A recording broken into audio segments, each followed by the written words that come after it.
নমস্কাৰ, মই ৰফিকুল ইছলাম। আজিৰ ভিডিঅ'ত তোমালোকৰ IPA চিম্বলৰ দ্বাৰা কিছুমান IPA চিম্বলৰ দ্বাৰা আমি অৰ্ড এটা কেনেকৈ উচ্চাৰণ কৰোঁ সেই বিষয়ে আজি ভিডিঅ'টো লৈ আহিলোঁ। চোৱা, IPA হ'ল তোমালোক আগতো কৈ দিছোঁ যে IPA হ'ল তোমাৰ ইণ্টাৰনেশ্যনেল ফনেটিক্স এলফাবেট, আৰু ইয়াৰ IPA চিম্বলত আমি যিবোৰ আমি এনেকৈ যিবোৰ কনচনেণ্ট ভাৱেল পাওঁ, A to Z লৈকে যিবোৰ এলফাবেট থাকে, এই এলফাবেটত যিবোৰ দুটা ভাগত ভাগ কৰে, এটা হ'ল তোমাৰ ভাৱেল, এটা হ'ল কনচনেণ্ট। আৰু IPA চিম্বলত সেই ভাৱেলক কি হয়, ভাৱেলক আকৌ দুটা ভাগত ভাগ কৰে, এটা হ'ল তোমাৰ মনোথক, এটা হ'ল ডিপথংছ। মনোথক মানে হ'ল তোমাৰ ছিংগল ভাৱেল চাউণ্ড, আৰু ডিপথং মানে হ'ল ডবল ভাৱেল চাউণ্ড, মানে দুটা লেটাৰ একলগ হৈ যি চাউণ্ড ক্ৰিয়েট কৰা হয় সেইটোৱে ডিপথংছ বুলি কোৱা হয়। এতিয়া ডিপথংছৰ কিছুমান চাউণ্ড আমি ইয়াত চাওঁচোন। ইয়াত চোৱা, এইটো হ'ল এটা চিম্বল। চিম্বলটো হ'ল তোমাৰ কি, চোৱা যে ইৰ দৰে আছে, আকৌ আইৰ দৰে আছে, কেপিটেল আইৰ দৰে আছে, আকৌ স্মল লেটাৰ ইৰ দৰে আছে। এই দুটা ভাৱেলে মানে এই দুটা চিম্বলে এটা চাউণ্ড ক্ৰিয়েট কৰে। চাউণ্ডটো হ'ল তোমাৰ এই।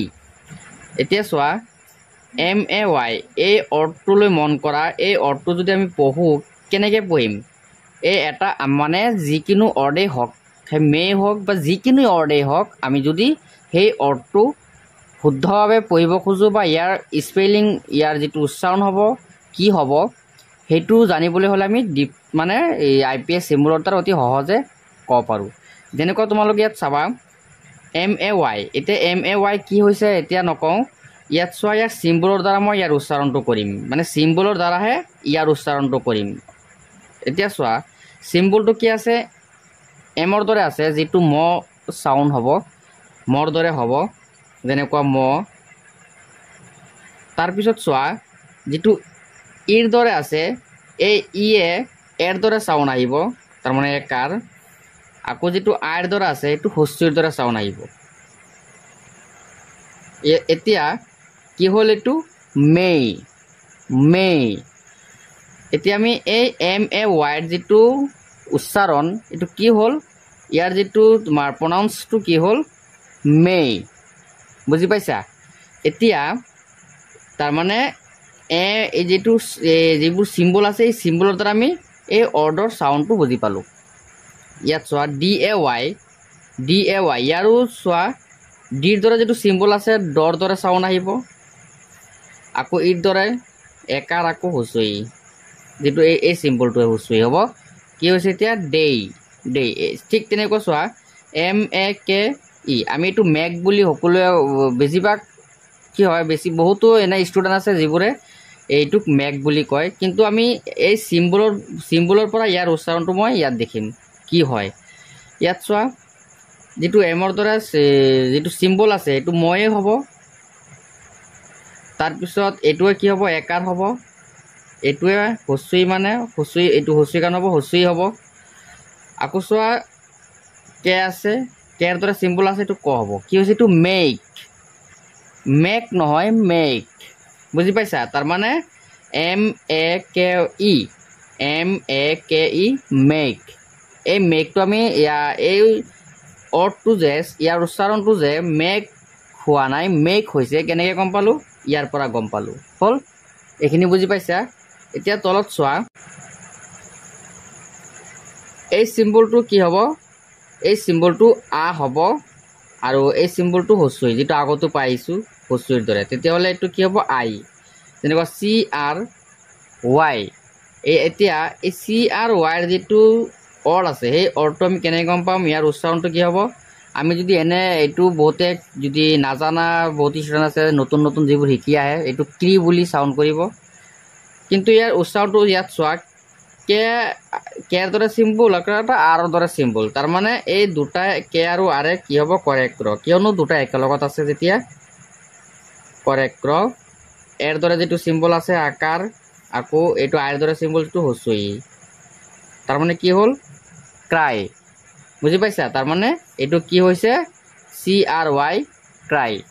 যেনেকুৱা TRY, এইটোত চোৱা, টি আৰে টৰাইট ৰ, দুটা কনসনেন্ট যদি একেলগত থাকে এইটো যোগ কৰিবা অসমীয়াত যেনেকৈ দুটা যিবোৰ যুক্তাক্ষৰ থাকে তেনেকুৱা যুক্তাক্ষৰ হৈ যাব ইংলিছত দুটা কনসনেন্ট একেলগত থাকিলে যেনেকৈ টি আৰ তৰাত্ৰ এইটো আকাৰ হ'ব এইটো আই মানে হস্ৰই হ'ব এইটো আইৰ দৰে হস্ৰই হ'ব তেনেকৈ এইটো ট্ৰাই এইটো কি হ'ব ট্ৰাই বুজি পাইছা তলত চোৱা ইয়াত চোৱা অৰ দৰে যেটো সিম্বল আছে এটো অৰ দৰে নহয় মানে সিৰ দৰেই বুজি পাইছা উল্টা সিৰ দৰে মানে উল্টা সিৰ দৰে যেটো সিম্বল আছে ইয়াৰ সাউন্ডটো অ হ'ব আৰু এটো হস্ৰই হ'ব মানে অই এটো কি হৈ যাব অই যেনেকা বি অ ওয়াই ইয়াত চোৱা বি ইয়াত কি হ'ব ব অৰ দৰে যেটো সিম্বল আছে অৰ কোনো এনে আকাৰ কৰা নাথাকে এটো কাৰণে অ অই হ'ব কোনো এটা তুমি অসমীয়াত কোনো এটা বৰ্ণ লিখিছা আৰু সেই বৰ্ণৰ লগত যদি কোনো হস্ৰীকাৰ বা আকাৰ উকাৰ একো নাথাকে তেতিয়াহলে তাৰ লগত নিশ্চয় এটা অ থাকিব হল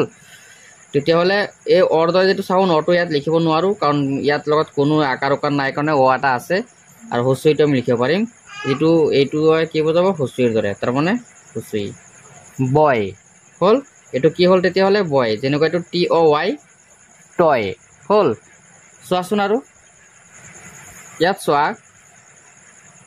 ইয়াত সব প্ৰথমত ইয়াত সব ডবল ডবল আছে হ্যাঁ ডবল ডবল ভাৱেল আছে ডবল ডবল ভাৱেল সাউন্ড আছে চোৱা এই প্ৰথমত চোৱা আৰ দৰে যেটো আছে হস্ৰী পিছত এটো যেটো উল্টা ইৰ দৰে আছে এটো কিন্তু আকৌ আও নহয় বা অও নহয় এটো আগতো কৈ দিছো এটো শোৱা সাউন্ড বুলি কয় আ মানে সাউন্ডটো আ বা অ এনেকুৱা নহয় মধ্য আ বুলি কব পাৰা মধ্য অ কব পাৰা তাৰ মানে ই ডাইৰেক্টলি আও নহয় ডাইৰেক্টলি অও নহয় মাজত যেনেকুৱা ইয়াত মই এতিয়া এনেকুৱাতো আমাৰ অসমীয়াত এনে কোনো বৰ্ণ নাই যে অৰ্ধ আ লিখিব পাৰো বা অৰ্ধ অ লিখিব পাৰো এইটো কাৰণে ইয়াত 29 লগত আকাৰ দি দিছো তেনেকুৱা এইটো কি আছে ইয়া মানে ডাইৰেক্টলি ইয়া নহয় ই এনেকুৱা বুজি পাইছা যেনেকুৱা ডিয়াৰ ইয়াত চোৱা ইয়াৰ যেটো সিম্বল আছে সিম্বলৰ পৰা এইটো আগতে কৈ দিছো কিন্তু সিম্বলৰ পৰা দেখিলে আমি ইয়াত গম পামেই ইয়াত চোৱা ডিৰ দৰে আছে যেতিয়া ইয়াত মই লিখি দিছো চোৱা ড হ'ব আকৌ এইটো যেটো ভাৱেল আইৰ দৰে আছে এটো হস্ৰীকাৰ হ'ব এটো আৰ দৰে হ'ব বা 29 টিও দিব পাৰা হল এটো হ'ব ৰ ডিয়াৰ আমি এটো অসমীয়াত পঢ়িলে ডি আৰ এনেকা পঢ়িব লাগে কিন্তু একচুয়ালি এটো ডি আৰ এনেকা নহয় ডিয়াৰ এনেকা